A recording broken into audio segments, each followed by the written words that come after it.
HTV, Harlech Television. A bit of a forgotten name in the history of all ITV regions. They started in 1968, replacing the even more forgotten TWW. HTV had big shareholders including Stanley Baker, Harry Seacombe, Richard Burton and his then wife Elizabeth Taylor. Their region was amongst the biggest alongside Central Scotland and Yorkshire. HTV covered all of Wales, but it also covered the west of England, which consisted of Bristol, Wiltshire and part of Somerset, Gloucestershire and Dorset.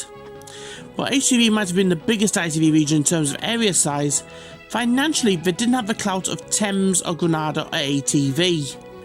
But like the other middling ITV regions like Tyne-Tees and Anglia, they were plucky and determined. For example, they were the first region in the UK to show Sesame Street in 1971, after the BBC rejected the show in about its xenophobic snobbery. But HTV got a taste for making children's TV, and something became quite successful. And throughout the 1970s, HTV made a whole raft of genuinely spooky and frightening TV serials. One became something of a cult classic, mixing scientific facts and pagan beliefs with a great cast and a genuinely bleak story. Hi, I'm Stuart Kenny, and on today's Nostalgic Thingummyjigger, we head for rural Wiltshire with Children of the Stones.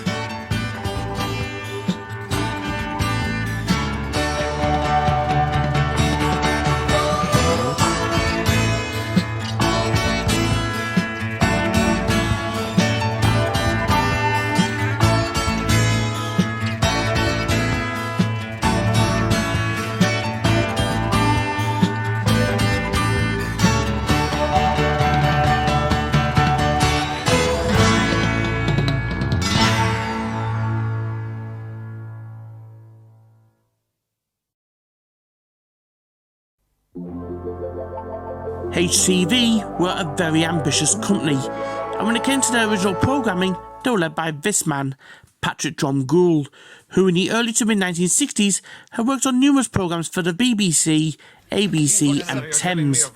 Around the time Thames started, so did HTV, and Dromgoole jumped ship to the new broadcaster as director of programmes, and Dromgoole had a very hands-on approach to production.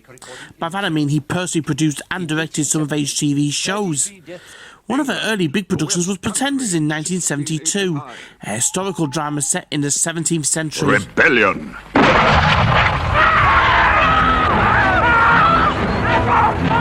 Come on then!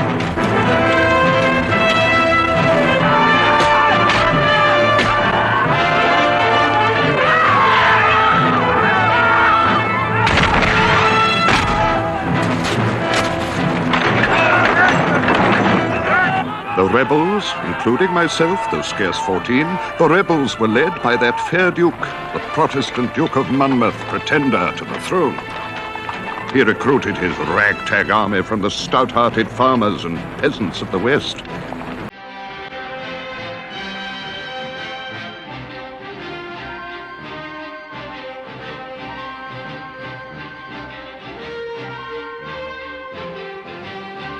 Next for HTV was Arthur for Britons, which was a ratings winner for the company, which, like Pretenders, was filmed in and around the HTV West area, Gloucestershire and Bristol.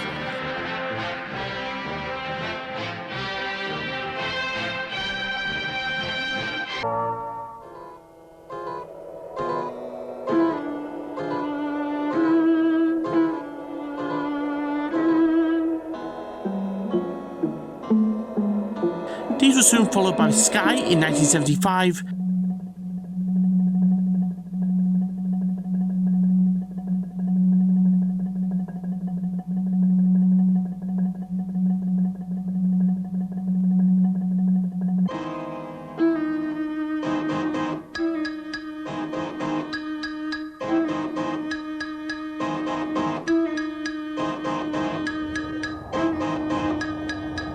and The Georgian House in 1976. The latter two programmes were made for children and both touch upon the supernatural and science fiction. For HTV's next show, they were approached by a pair of actors who had an idea for a show which mixed scientific fact and pagan folklore. The actors were Jeremy Burnham, who had acted in The Saint and The Avengers, but had also wrote episodes of The Flaxton Boys and The Horror of Frankenstein for Hammer,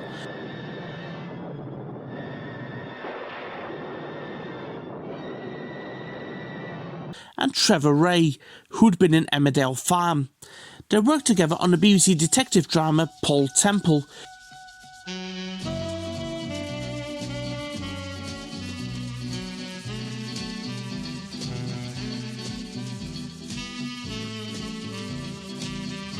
which Burnham wrote a few episodes for, and Ray acted as script editor.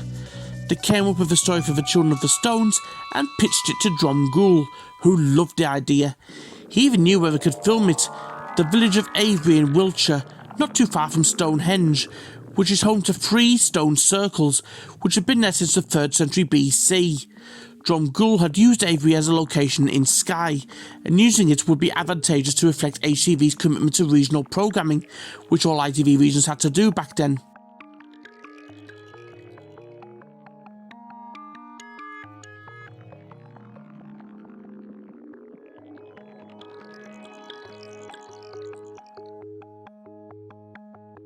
To direct the series, Dromgoole chose film director Peter Graham Scott, who directed the Hammer horror Captain Clegg and the comedy Father Came Too.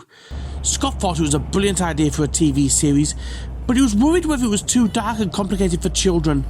But he saw potential in the story. There's the avenue.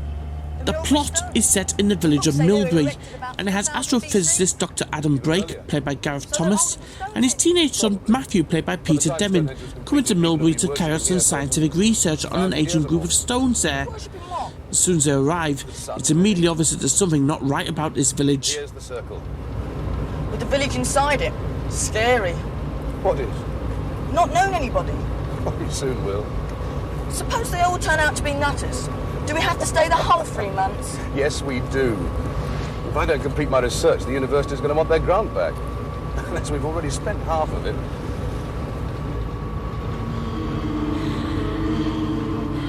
Dad, stop! Matthew's brought along a painting of a pagan ritual in Milbury, and has this effect on her housekeeper, Mrs. Crabtree, played by Ruth Dunning. Mrs. Crabtree, come and look at this.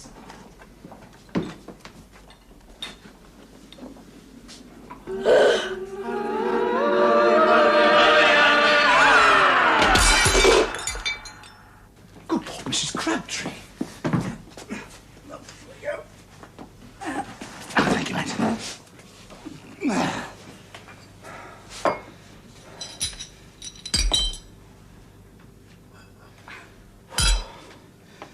I imagine that was just the effect the artist was after.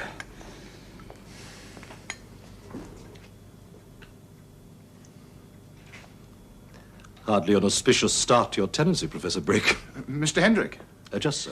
But they also meet their landlord and fellow yeah. astrologist Raphael Hendrick, played by Iain Cuthbertson, who takes great interest in Adam and Matthew. At the local school, Matthew finds most for children in the village to be quite placid, and they greet each other by saying, "Happy day." The difference between... Happy day, children. Happy day. And they're also super intelligent.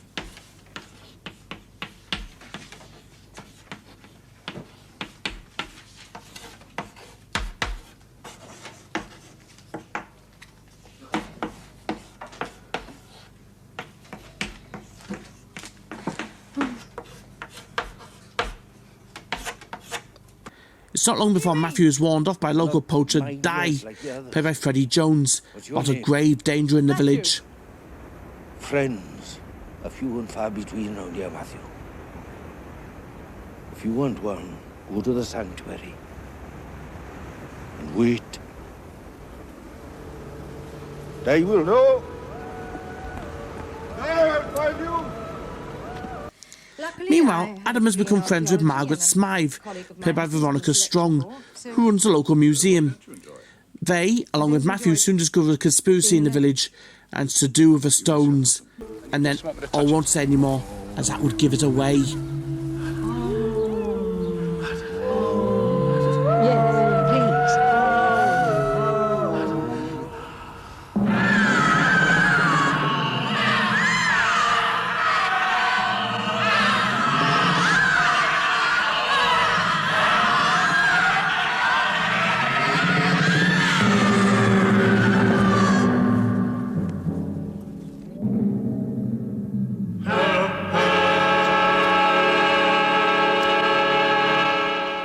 As director Scott thought, this is heavy stuff for children.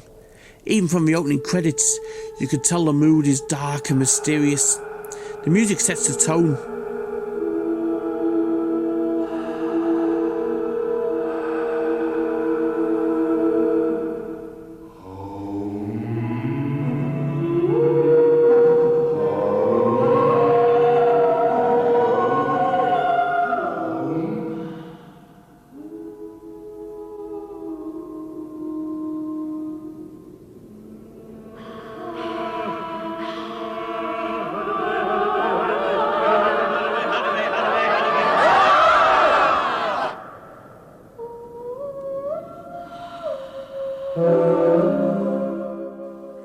Pretty heavy going, isn't it? The music was done by Sidney Sager, who did a lot of compositions for HTV's programmes. And for this, he brought in London choral group the Ambrosian Singers to do the vocals. It was filmed during the red-hot summer of 1976 on location in Avebury and at HTV's Bristol studios. This is a hard series to describe without giving away spoilers, but it's got some good characters in it, and it's part of a genre of TV series and films where there's a town or village where nothing is quite what it seems. Films like Village of the Damned or Invasion of the Body Snatchers are cut from similar cloth to this, as is the 2013 film The World's End. There's also a touch of a Wicker Man about the whole story, touching on pagan beliefs and why no one and nothing is what it seems, but it all gets explained in the end to horrific effect, and Children of the Stones does have some genuinely shocking moments, and it's surprising that this was done for children.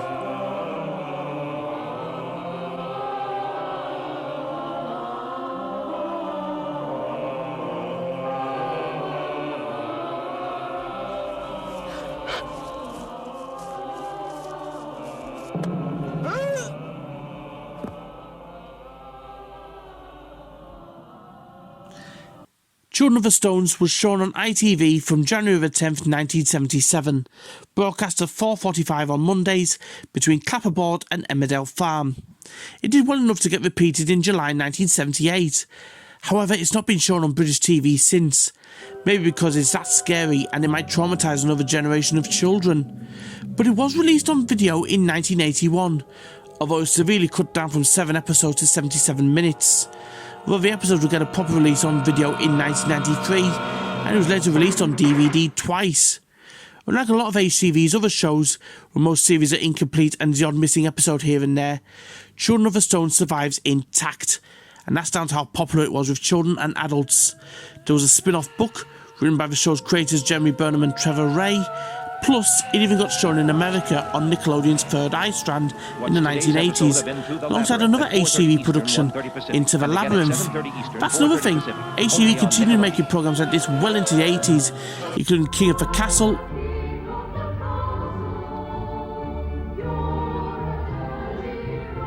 and the Clifton House Mystery.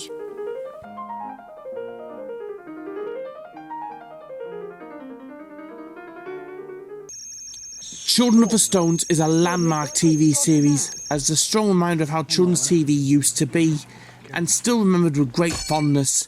And it's a show for children that doesn't try to be trendy or down on the kids.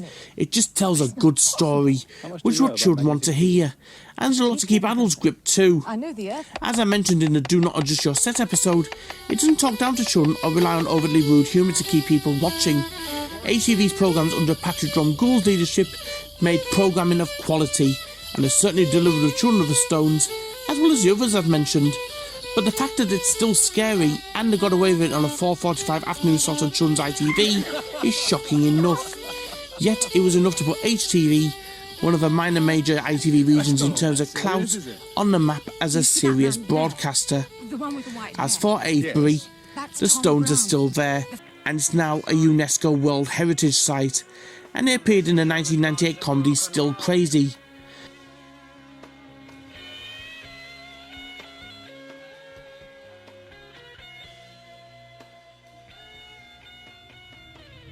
Patrick Dromgoole is retired now, but still alive at the age of 90, and he appeared on Come Down With Me in 2011. Now that's scary.